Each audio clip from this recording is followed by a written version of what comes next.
Hindi ho mga social workers namin ang gumagawa ng kaltasan. Nangyayari kadalasan yung kaltasan o yung harassment na kaltasan ka pag nakauwi ka na sa iyong mga tahanan, pag nakalabas ka na sa secured payouts sites ng DSWD.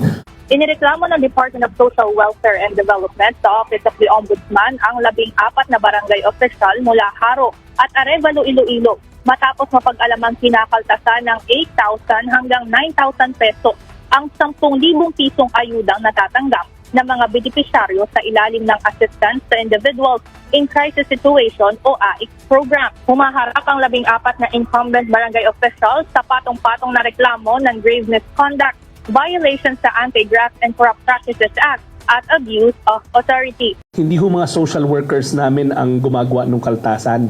Nangyayari kadalasan yung kaltasan o yung harassment na kaltasan ka pag nakauwi ka na sa iyong mga tahanan, pag nakalabas ka na sa secured payouts sites ng DSWD. Anong ginagawa niyong National DSWD? Isa ka ring politiko. Oo nga, napasa kamay ng mga mamamayan yan.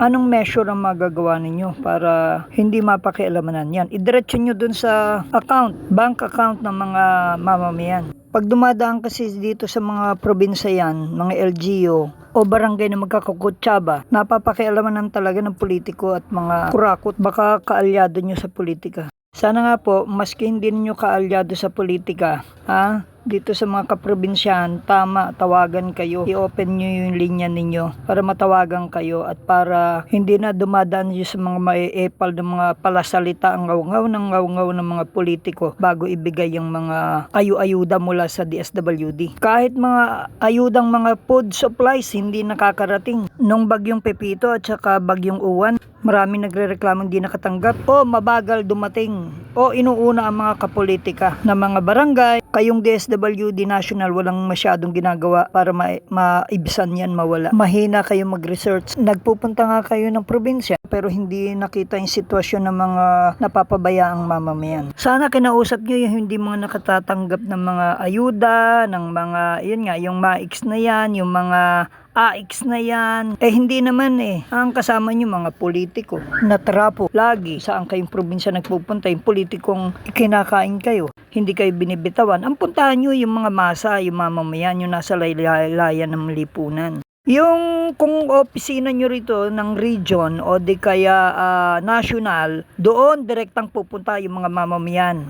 Dapat yung tauhan nyo dito sa mga kaprobinsyan, di takot dyan sa mga politiko sa mga probinsya. Di nyo kabarkada. Diretso reklamo sa inyo, diretso kahilingan sa inyo, di kayo na magbigay ng ayuda. Kasi pag dumaan sa mga politiko yan, o munisipyong korap, talagang gagamitin nila pang politika, hindi pang public service o pambulsa. Ganyan naman ang politiko, ang mga political party dito sa Pilipinas. Sila lang ang talaga nagtutulungan, hindi para sa mga mamamayan talaga. Walang tigil ang reklamo ng mga mamamayan kasi kulang naman ang ginagawa ng DSWD. Kayo Secretary Gatchalian, galing-galingan ninyo ang pang-amoy ninyo. At kung talagang para kayo sa public service, baka pang politika lang din Okay lang yung naglalaan kayo para sa mga mamamayan, pero wag nang idaan sa politiko. Mahina kayo pagdating sa bitaw ng mga hawak ng politiko dyan sa mga ayudang iyan na para talaga sa mamamayan. Dapat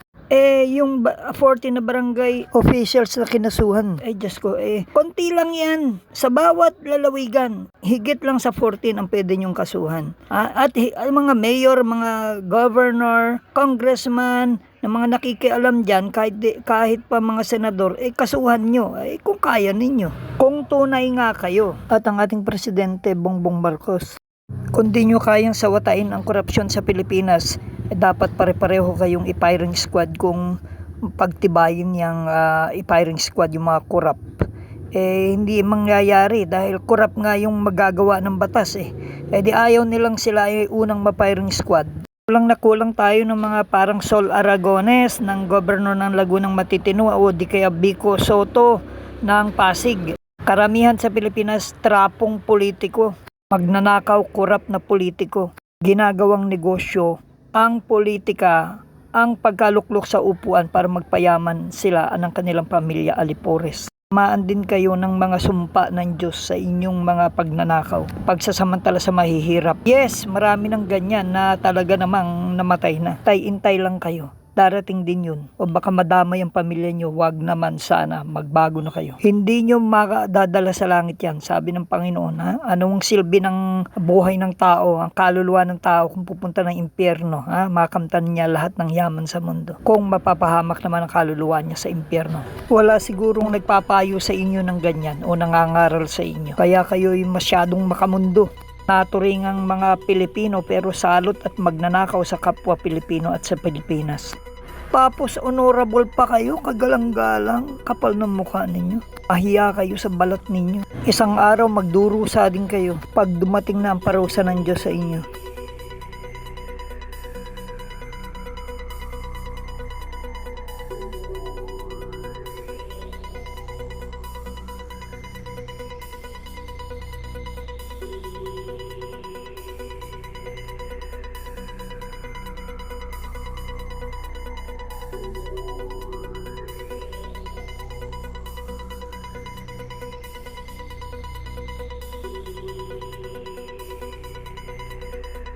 Para sa NSK News ng NSK TV Channel, Narciso Co. Reporting.